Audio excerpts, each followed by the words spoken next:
Hi folks, this is Tony for a minute to midnight.com. I'm just bringing you a very short update video here on a few things that I think are important to note as we are, I believe, in the birth pangs heading up to the end times.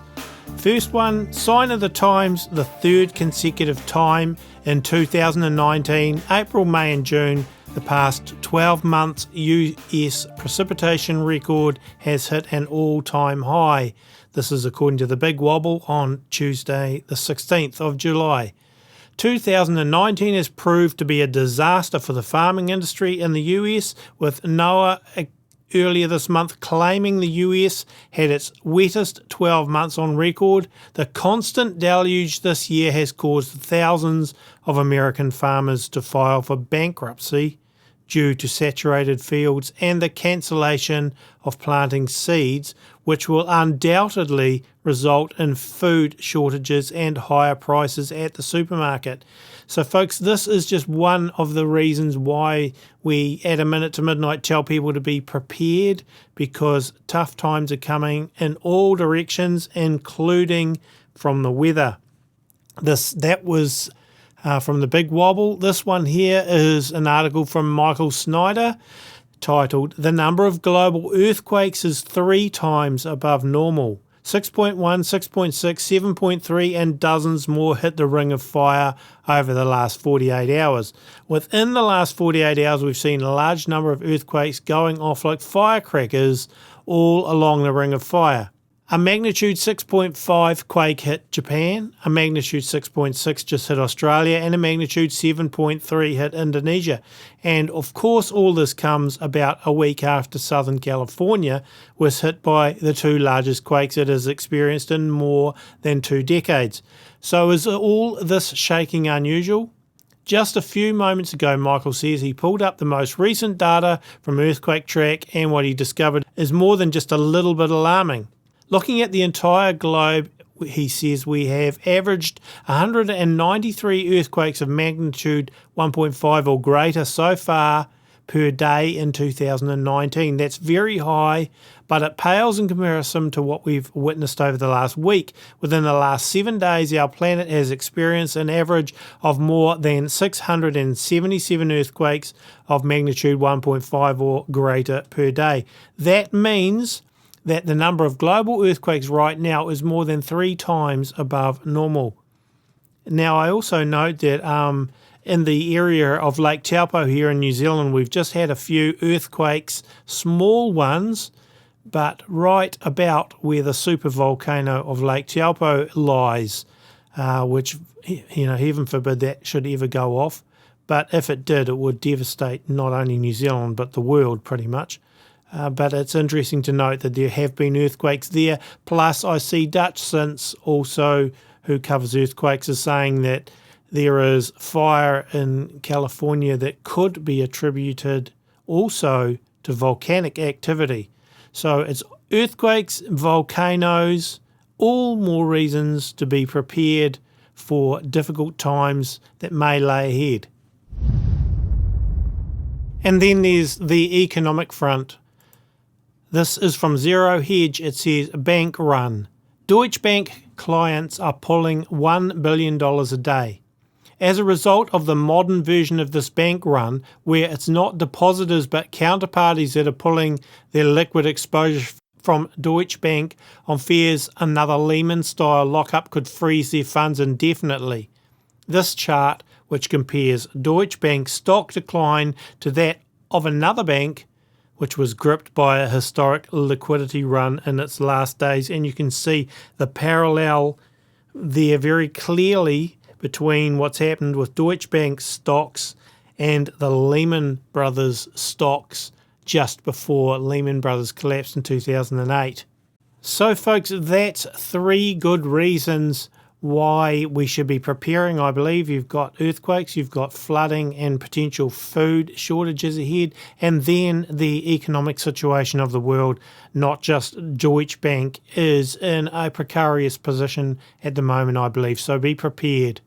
Now, another thing that is Certainly big news for many of us at the moment is the Jeffrey Epstein case, where Epstein was recently arrested and charged with crimes including paedophilia and also conspiracy. Now, an article that Brandon Smith at Alt Market published called "The Corrupt System Will Never Police Itself."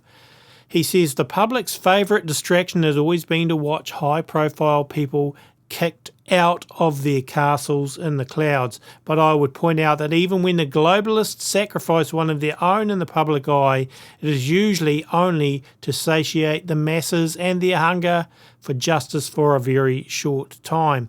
The system is not designed to root out evil, it's designed to obscure and perpetrate it.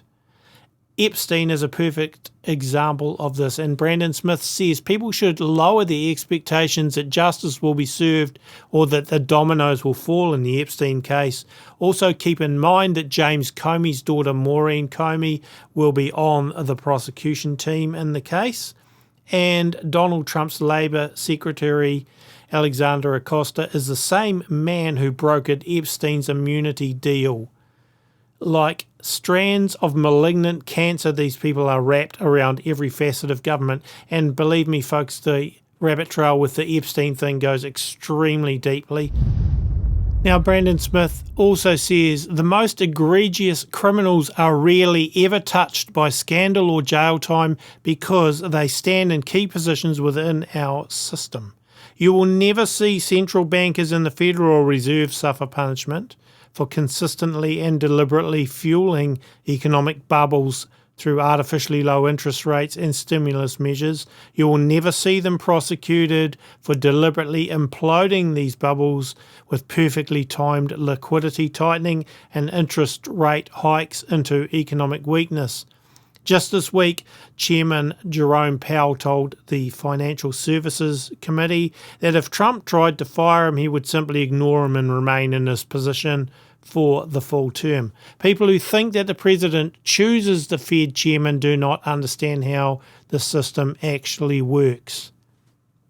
The Fed board controls who the chair is and can simply vote to put whoever they wish in position regardless of what the president does. The banking elites will never be punished by the system they control.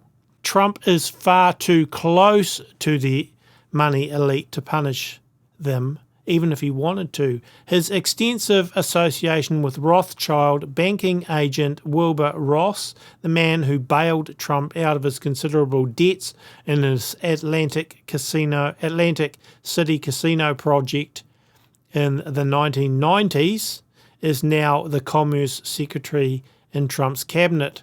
And this sets the tones for Trump's presidency that it is not anti-banker or anti-globalist. According to Brandon Smith, it should be clear to most people that there will be no draining of the swamp, not even from the White House. Trump's promises to seek prosecution of the Clintons for their criminal activities, which include mishandling of classified data, fraud, and a host of other repulsive behaviours, have fallen flat. Trump's campaign position to hold the Federal Reserve accountable for historic bubbles that they artificially inflated in the stock markets through low interest rates and stimulus is gone now. Trump takes credit for the bubble as if it is a good thing and is demanding even more stimulus from the Fed. Now, which brings me back to Jeffrey Epstein. When I look at the names who are associated with Jeffrey Epstein, I think to myself, how are the elites going to police who goes down in this? Because you can bet that's what they'll do. They will only allow those to go down who will be scapegoats and who are basically those that can be tossed under the bus. When I look at some of the names that Epstein has been associated with, I think they are just too big. I can't see them going down. So I agree with Brandon Smith. Don't hold your expectations too high. It will be great to see them all go down. Somehow I just can't quite see it.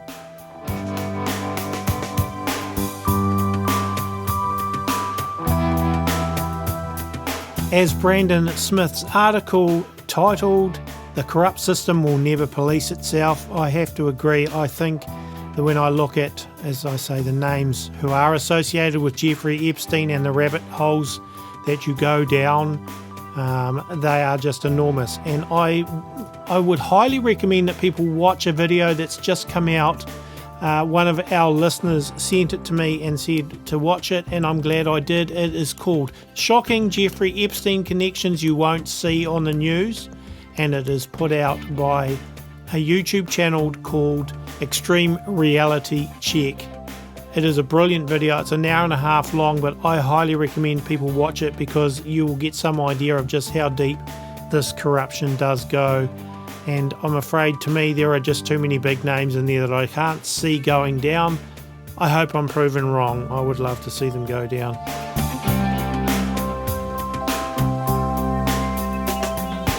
So folks, the main reason I wanted to do this video is to tell people two things. One, get your trust in God, not in man. Don't be consumed by thinking that man's system is going to bring justice in this world, because it isn't.